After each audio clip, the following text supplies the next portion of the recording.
はい、こんにちは、麻生家の池田です。今日は、彼女の家のもらい受けの挨拶のお話でございます。はい、どうぞ。では質問です。はい。今度、彼女の親に挨拶に行きます。マナーもいろいろあるんですね。はい。ここは外したらダメというものを知りたいです。お願いします。はい。もうだいぶ前で忘れましたけど。言われたんですね。言われたけど、何年前やろ、もう忘れたけど。今ね、親の立場になって思うんですけど、ポイントは3つありましてですね、まずやっぱりその将来の旦那さんがちゃんとした社会常識を備えてるのかって話ですよね。これから2人で家庭を持って、社会の一員というか社会の中でずっと生活していくんで、社会常識を持ってるかっていうのが一つやし、それから何とだって自分の娘を本当に必要としてくれてるのかって話ですよね。それと3つ目は生活能力があるんか、ちゃんと稼げて、それからギャンブル癖があったり、周りにフラフラしてなんか他のなんか女の子に手出さへんかなとか、その辺のポイントは3つですよね。社会常識と、それから本当に娘を必要としてるんか、これちゃんと家庭をそれこそ維持していけるんかって、生活能力があっていらんことに手出さへんかっていう3つだと思うんですけども、でまずその1つ目の社会常識ですけども、まず身だしなみですよね。それこそちゃんとスーツ着て、あんまり派手な格好していったらあかんのでね、そこそこ控えめなスーツにそれこそ控えめなネクタイとかでいいと思うんですね。であとはもういわゆる挨拶の仕方なんですけども、これをちょっとお話ししますとですね、まず外の塵は中に入れないっていうので、コートっていうのは本来は玄関の外で脱ぐものなんですね。だから冬場でしたらコートとか持たれてると思うんですけど、まず外で脱いでドアを開けますよね、玄関のね。で玄関開けた時にここの敷居っていうんですかね、ここは踏まないんですよね、絶対に。ここっていうのはこの家を支えてるものなんで、踏むとそこから傷みますんで、それは中に入って畳のへりを踏まないっていうのも一緒ですって、そういうところもまず踏まないですね。で入ったらですね、靴なんですけども、丁寧かと思って家の中にお尻向けてこう履物を揃えはる人あるんですけど、あれ実は失礼なんですよね。あれは家の方にお尻を向けることになるんで、本当はそのまんま家に向かって履物を脱いで、相手さんに、家の方にお尻を向けるように半身になって履物を揃えるっていうことですよね。ごめんなさい、その前にご挨拶がありますよね。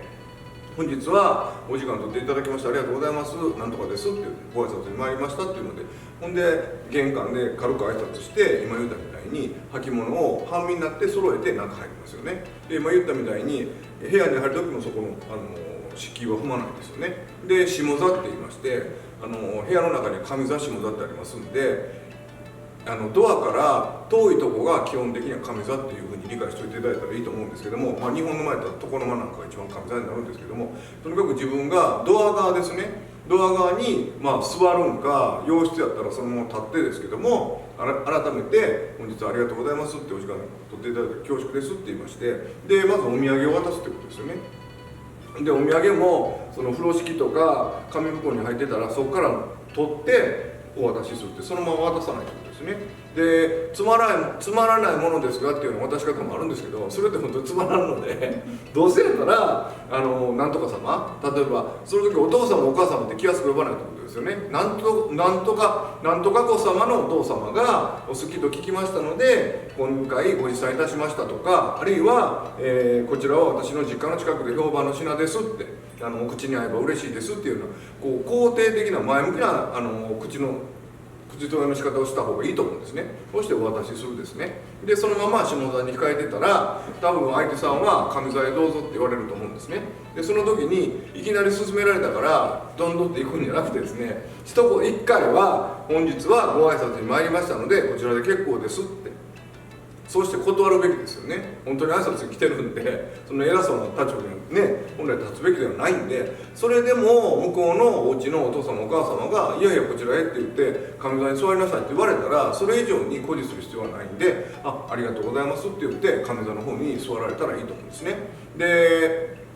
その時も座布団なんかでしたらいきなりバンとその座布団に座るんじゃなくって、後ろ側に座って座布団に自分の膝をこうにじりながら上がるっていう話ですよね。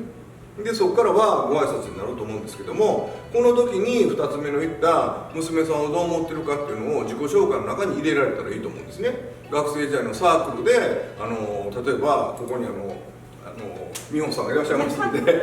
ね、美穂さんとサークルでお会いしまして、そのサークル活動の中でとても熱心に活動されてたのでいい方だなと思って交際を申し込みましたとか、なんでその美穂さんに惹かれてるかっていう、お嬢様に惹かれてるかっていうことをやっぱりちゃんとしゃべるべきだと思うんですね。でそれからお付き合いさせていただきますっていうのと、もう一つは生活能力があるかっていう話なんですけど、それも自己紹介の中で今大学出てからその大学の勉強を生かしましてこういう仕事についてますとかね、で将来はこれでこういうふうになりたいっていうことを、だからニートさんですね、お嬢様のことを本当に